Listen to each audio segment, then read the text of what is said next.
On a vu la deuxième manière de découvrir quelque chose était de casser les théories après avoir montré qu'il fallait avoir de nouveaux outils. Et bien entendu, c'est intriqué. Souvent, c'est l'un qui suscite l'autre. Mais vous voyez comme exemple, dans les théories sur lesquelles on a vu que le fait de détruire la théorie dominante permettait de faire avancer les choses de la même manière que de lutter contre les méthodes permettait de faire avancer les choses, comme j'ai expliqué un peu plus longuement. On a vu que la musique et le solfège, par exemple, qui apparaissaient indispensables dans tout enfant qui voulait apprendre la musique, a été complètement détruit par toute la musique de la deuxième partie du XXe siècle, dans les plus grands musiciens ne connaissaient rien du tout au solfège. La peinture et les impressionnistes, eh bien, la peinture, et maintenant la peinture à portée de tout le monde. Moi, je suis très impressionné par des peintres amateurs tout à fait extraordinaires. Puis on voit renaître une forme de peinture avec maintenant les outils digitaux. Les outils digitaux, je vois des choses tout à fait extraordinaires. Bien sûr, ça a été, les arts plastiques ont été dominés par les dessins animés, les bandes dessinées, maintenant la peinture de rue, qui a pris une dimension qui est plus importante que les tableaux qui finissent maintenant dans les musées, donc qui ne sont plus de l'utilisation quotidienne. Ça n'est plus utile, ça n'est pas ce que vous mettez chez vous. Bien sûr, ensuite l'arithmétique que l'on a appris dans les théories et qui sont des méthodes de calcul, il faut expliquer aussitôt que possible que c'est un rite. C'est une manière de voir les choses, mais ça n'a rien de scientifique. Je vais vous donner un exemple qui me tient beaucoup à cœur, toujours. Si vous demandez aux gens 1 et 1, d'ailleurs, vous entendrez ça sur des plateaux de télévision, mais enfin, c'est aussi simple que 1 et 1 font 2. Oh là là.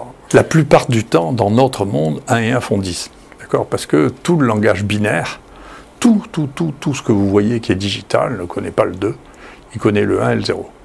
Donc 1 plus 1, ça fait 10. Plus 1, ça fait 11. Plus 1, ça fait 100.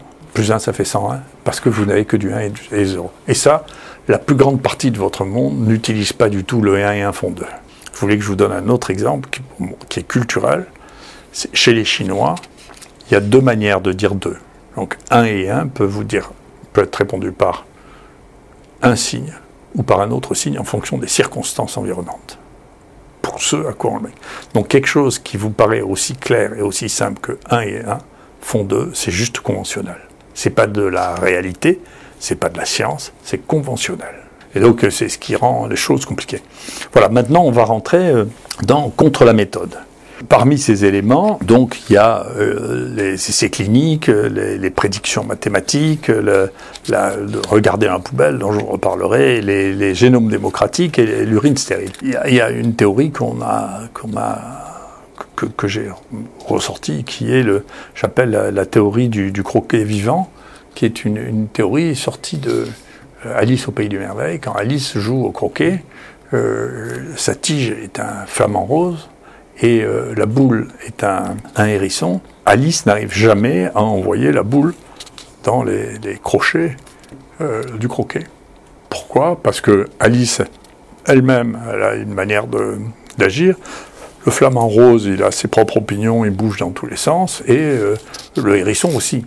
Donc quand vous avez 3 êtres qui sont des variables, de ces 3 variables, vous ne pouvez jamais prédire où ils vont. Du fait que la prévision est impossible, c'est-à-dire si vous avez vous êtes basé sur 3 variables imprévisibles, vous ne pouvez pas faire de prédiction. C'est ce qui se passe la plupart du temps. Donc ça, c'est une véritable question, c'est comment peut-on prédire avec un monde incomplet et avec des phénomènes qui sont variables. On ne peut pas le faire, mais comme j'ai eu l'occasion de le faire, de le dire, les humains sont tellement avides de prédiction que c'est un champ qui est pas... Mais simplement, moi je considère que ça n'est pas un champ scientifique. D'ailleurs, j'ai été rédacteur en chef d'un journal européen pendant 8 ans, un très gros journal. Je suis rédacteur en chef adjoint d'un très gros journal américain de maladies infectieuses. Et dans les 2 cas, on a décidé qu'on ne publierait jamais de modèle. On n'a jamais publié.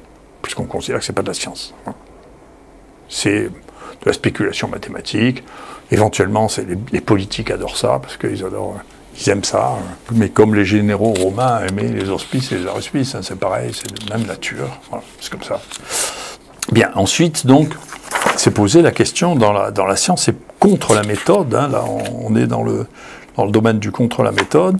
Vous savez qu'il y a eu une grande controverse à propos de nous, des travaux que nous avons faits sur le fait que l'on randomisait ou pas. Alors, moi, je suis d'accord que quand on veut évaluer quelque chose, il faut avoir un comparateur. Donc, il faut comparer ça à quelque chose. Voilà. Mais je suis, pour les comparateurs, je suis assez neutre. Il peut s'agir de comparateurs historiques, il peut s'agir de comparateurs de géographie, à condition que les écosystèmes soient comparables, parce que bien sûr les écosystèmes jouent un rôle terrible. Et donc je ne suis pas convaincu du tout, comme c'est ressorti dans le monde scientifique, hein, que les études randomisées consistent à dire, voilà, je vais tirer au sort si je vous donne tel traitement, ou tel traitement et pas de traitement, soit supérieur à toute autre étude comparative. C'est une opinion. Il n'y a pas de démonstration de ça. Il y a même eu au moins 2 travaux remarquables. Un fait dans le New England, l'autre fait par la Cochrane Library, qui pourtant défend tellement les études randomisées, qui ont montré qu'il n'y avait pas de différence entre les études comparatives autres que randomisées et les études randomisées. Donc c'est une théorie méthodologique. Alors, il y a des gens qui adorent ça, et surtout les gens qui travaillent avec l'industrie pharmaceutique, parce qu'il n'y a que l'industrie pharmaceutique qui peut faire ça, parce qu'il faut que ce soit des gens extérieurs qui fassent le tirage au sort. Et donc cette spécificité fait que si vous faites ça, il n'y a plus que l'industrie pharmaceutique qui puisse faire des analyses comparatives. Donc c'est intéressant, mais c'est pas raisonnable. Alors ensuite, l'autre question, si vous voulez vérifier que les études sont bien faites, c'est de les comparer à d'autres études par méta-analyse.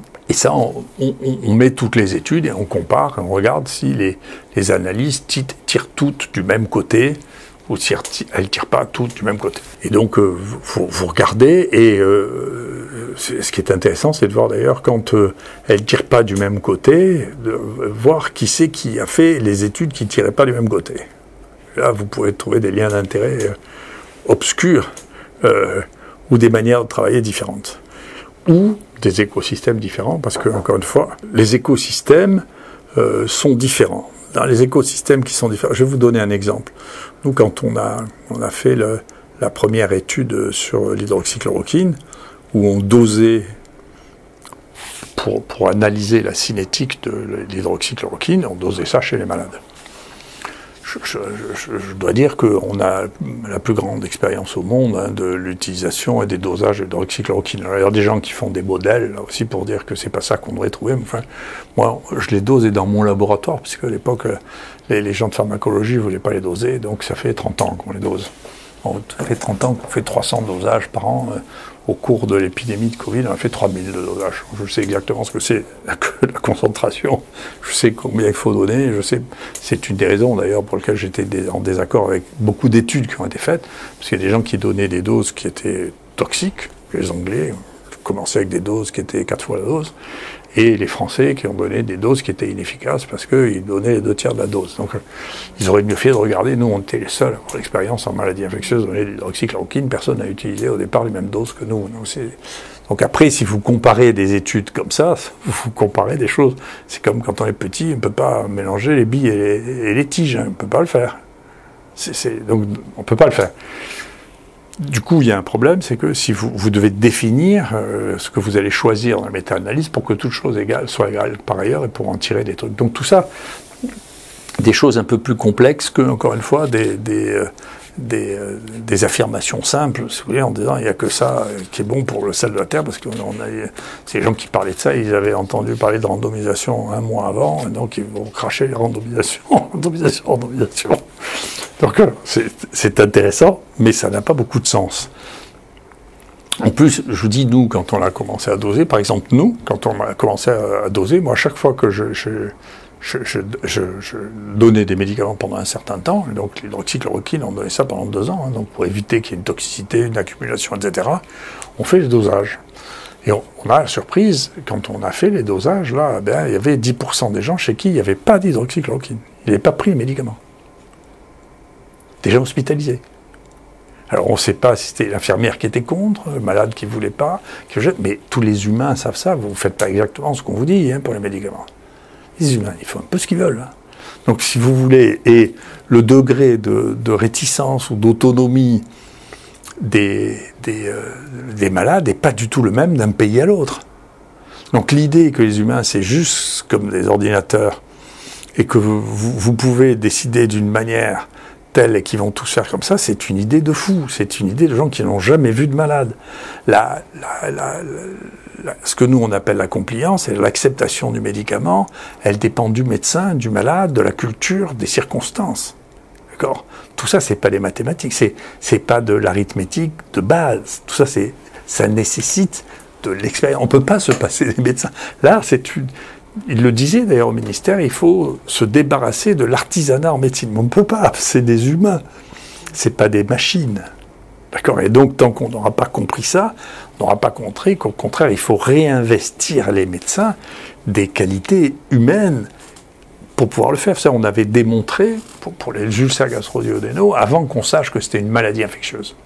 Une maladie découverte par hasard, une maladie infectieuse. Et puis avant qu'on découvre ça, il y avait des rechutes sans arrêt et les médecins ont testé l'effet placebo chez ces malades. Comment est-ce que ça marche? Et donc, ils faisaient une fibroscopie avant, regardez, il y avait un médecin qui donnait un médicament X ou Y en disant, écoutez, ça va marcher très bien, en lui donnant en plus des pansements gastriques. Hein. Et il y avait 30% des gens qui guérissaient sans avoir de traitement efficace. Et ça, c'était médecin dépendant. Et bien sûr, c'est difficile de savoir.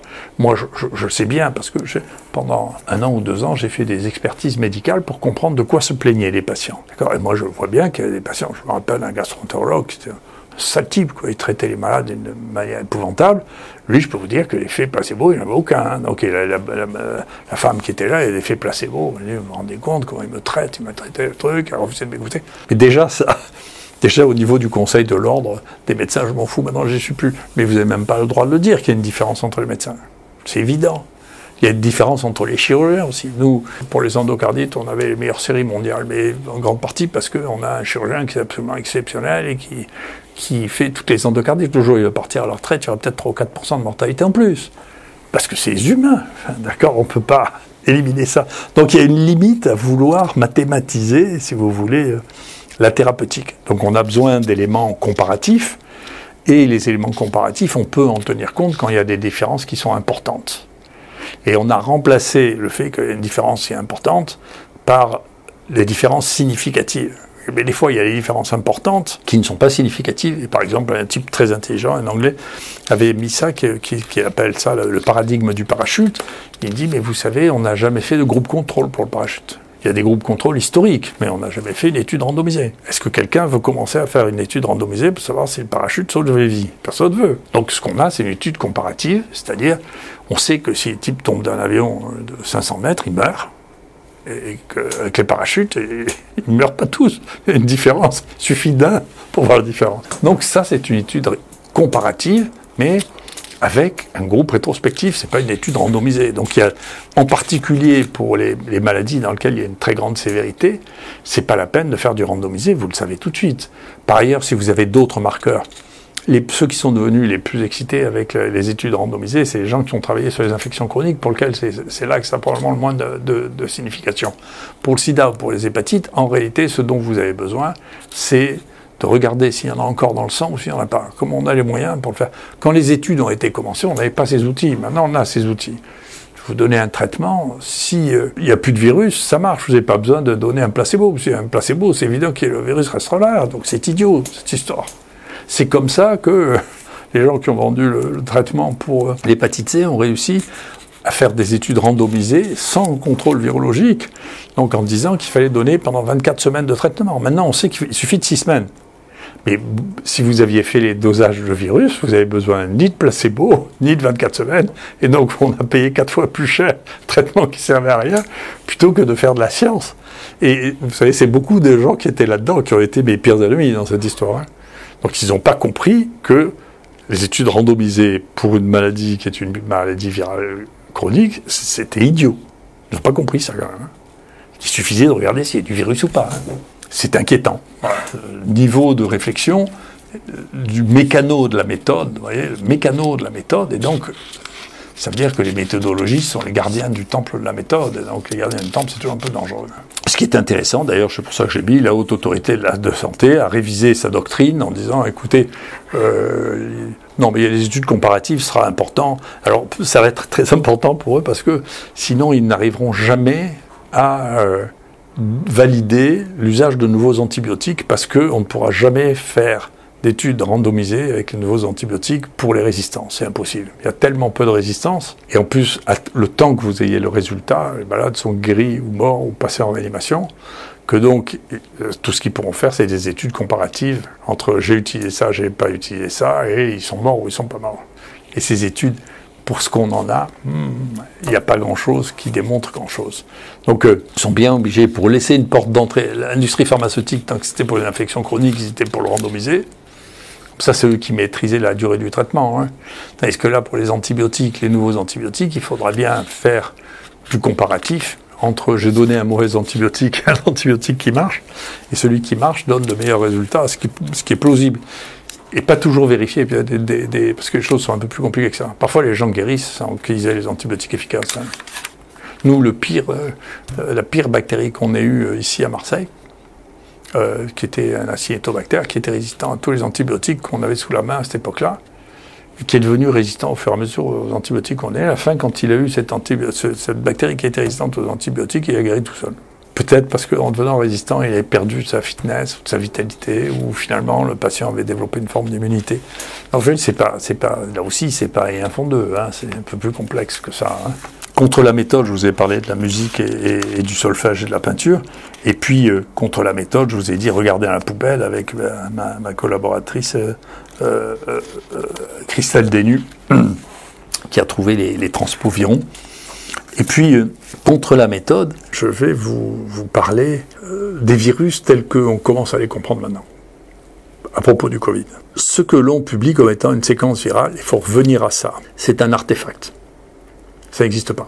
Quand vous séquencez un virus, en particulier les virus ARN, en réalité, il y a plein de mutations sur ces virus. Vous faites ce que nous, on appelle une séquence démocratique, c'est-à-dire que vous regardez sur chaque point de la séquence la base qui est la plus fréquente. Si elle est dans 80%, vous prenez celle-là, en 70%, vous prenez celle-là, et les autres, vous les négligez. Donc ce que vous faites, c'est du vote. Vous votez pour les bases les plus fréquentes à un point donné. Donc c'est du génome démocratique. Mais c'est pas vrai. Un virus, c'est pas ça. Parce qu'un virus, ça n'est pas une monomolécule. C'est pas une molécule. Tout ce que l'on publie jusqu'à maintenant, parce qu'on s'est basé beaucoup sur les bactéries, pour lesquelles le rythme de mutation de l'ADN est 100 fois plus faible que sur l'ARN, eh bien c'est pas vrai. C'est un artefact. C'est une illusion qui laisse penser que le virus est un objet défini. Et ça, vous ne pouvez pas comprendre les erreurs, toutes les erreurs qu'il y a eu avec le Covid si vous ne comprenez pas ça. C'est-à-dire, tout change dans le virus. Et donc tout ça vient, vous vous rappelez, j'expliquais au début, la théorie entre les biomolécules, les virus qui sont des biomolécules et qui ne sont pas vivants. Les gens qui pensaient ça depuis le départ. Mais en réalité, tout ça, c'est un débat aussi qui n'a pas de sens. Je ne sais pas si c'est vivant, mais enfin, ça change tout le temps, ça donne de l'information génétique, et donc je ne vois pas trop où est la barrière. Surtout maintenant qu'on connaît les virus géants. À chaque fois qu'un virus ARN est dupliqué, il fait à peu près une faute toutes les 10 000 bases. Donc quand vous avez un virus comme le coronavirus qui fait à peu près 30 000 bases, vous avez 3 fautes à chaque fois, 3 fautes. Et puis, à chaque fois qu'il le fait, c'est pas les mêmes fautes, il fait des fautes un peu partout. Donc à la fin, vous avez toute une série de virus qu'on appelle des quasi-espèces, qui ont des séquences différentes. Et parmi ces virus, et parmi ces mutations, il y a des mutations qui sont favorables, qui vont permettre éventuellement une nouvelle poussée épidémique, et des mutations qui sont défavorables, c'est-à-dire qui ne rentreront jamais dans les virus transmis. D'accord ?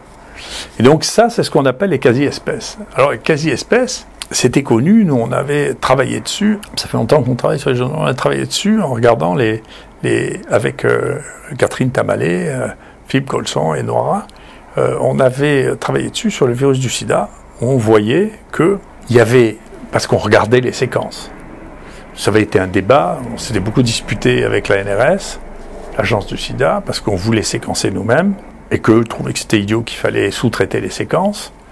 Mais quand vous sous-traitez les séquences, ils vous donnent la séquence démocratique. Moi, je voulais voir les séquences, je ne savais pas à l'époque. Mais avec les outils qu'on avait à l'époque, les séquenceurs qu'on avait à l'époque, s'il y avait une base qui changeait dans 20 à 30%, on le voyait, même 10% on le voyait. Donc vous n'aviez plus une seule séquence. Vous voyez qu'il y avait plusieurs séquences. Et ça nous a servi en particulier pour dépister, c'était l'objet d'une autre grande dispute avec la NRS, pour dépister que les virus allaient devenir résistants aux antiviraux. Parce qu'on voyait que la séquence dominante était associée à la sensibilité, et celle qui était en dessous était associée à la résistance. Donc on savait qu'il suffisait qu'il y ait de la pression de sélection pour que ça s'inverse et que le virus devienne résistant. Donc vous pouviez prédire la résistance parce qu'on voyait les mutations minoritaires. Il ne faut jamais oublier la population minoritaire, c'est le Minority Report, c'est un très joli livre qu'il faut lire de Philippe Dick qui explique ça. Les populations minoritaires sont très importantes. C'est une des raisons pour lesquelles moi j'ai pas voulu participer à toutes les réunions de consensus, etc. parce que je suis pas d'accord avec le consensus. Je pense que les positions minoritaires ne sont pas nécessairement fausses. Voilà. Je ne crois pas à la démocratie scientifique, pas du tout. Hein. La science, c'est à la fin, on sait qui avait raison à un moment donné, mais on ne le sait pas au début. Et c'est pas parce que il y a 10 personnes qui pensent quelque chose, je dis souvent, vous savez, si vous mettez 10 personnes qui ont un QI à 100, ça fait pas 1000. Hein, Les gens ont vécu avec un fantasme du fait que le virus a une séquence unique, ce qui n'est jamais vrai pour les virus ARN. Ils ont tous des séquences variables. Pour vous dire la vérité, le vaccin, c'est pareil. Puisque le vaccin, c'est un virus biologique, enfin, c'est une séquence biologique, et donc, dans cette séquence biologique, vous n'avez pas une molécule, c'est pas un vaccin de synthèse. C'est un vaccin qui comprend plusieurs séquences différentes. On ne sait pas très bien, quand on passe d'un lot à l'autre, le nombre de séquences de l'un et le nombre de séquences de l'autre que vous avez. Donc vous pouvez avoir des éléments qui sont imprévisibles, puisque vous ne savez, c'est pas, contrairement à tout ce que nous avions jusqu'à présent, qui étaient des éléments de synthèse, donc la synthèse dans laquelle vous aviez une synthèse pure, là vous n'avez pas du tout une synthèse pure, vous avez un mélange de séquences. Parce que on ne sait pas faire autrement pour les virus ARN. Pour l'ARN, on ne sait pas faire autrement, il y a des fautes. C'est comme ça. Et donc, les virus à ARN sont un mélange de séquences. Les séquences qui sont déposées ou les séquences qui sont données sont des séquences consensus ou démocratiques qui représentent la population majoritaire base par base. C'est tout. D'accord ? Et donc, ce phénomène-là de la variabilité des virus entraîne d'une part qu'en genèse, il peut toujours y avoir des éléments viraux qui émergent à la fin de la poussée épidémique du dernier virus choisi démocratiquement. Il peut très bien en avoir un autre qui émerge parce qu'il avait la possibilité d'émerger compte tenu des quasi-espèces qui existaient déjà. Donc cette variation incroyable dans la pensée concernant les virus est un élément majeur. Une des autres choses qu'on apprend maintenant, c'est qu'en réalité, alors c'est les gens qui ont travaillé sur la rougeole qui ont trouvé ça, c'est génial, c'est que on n'est jamais infecté par une seule molécule. Quand vous êtes infecté, il faut qu'il y ait 10 puissance 6 ou 10 puissance 6 virus, 6 ou 18 virus qui vous infectent. Et bien sûr, c'est une population qui vous infecte. Nous, on appelle ça la horde sauvage, wild bunch, qui vous infecte. C'est pas une molécule. Et donc, dans le panel de ce qui vous infecte peut changer d'un sujet à l'autre. Ça peut expliquer des différences de contagiosité, ça peut expliquer des différences de transmissibilité ou même des différences d'atteinte d'organes. C'est ce qui a été démontré par la rougeole, c'est-à-dire qu'il y a 2 génotypes dominants et que si vous avez les 2 génotypes, vous allez pouvoir avoir une infection à la fois respiratoire et viscérale. D'accord ? Et celle qui donne les infections viscérales, c'est pas le même génotype que celui qui donne les infections respiratoires. Oui, donc tout ça, il va falloir sortir de l'idée que les virus sont des objets. C'est des choses qui bougent tout le temps, tout le temps, tout le temps. Ce sont des mélanges. On est infecté par des mélanges de séquences différentes, dont les unes et les autres ont des potentiels différents. Ce qui explique probablement aussi quelque chose qu'on comprend mal, c'est la variabilité des signes que nous avons avec ce qu'on croit être le même virus d'un patient à l'autre. Il y a des choses qui sont dues au patient, il y a des choses qui sont dues à l'inoculum, c'est le nombre de virus infectés, et puis probablement de la composition de l'inoculum, la composition des quasi-espèces qu'il y a à l'intérieur des virus.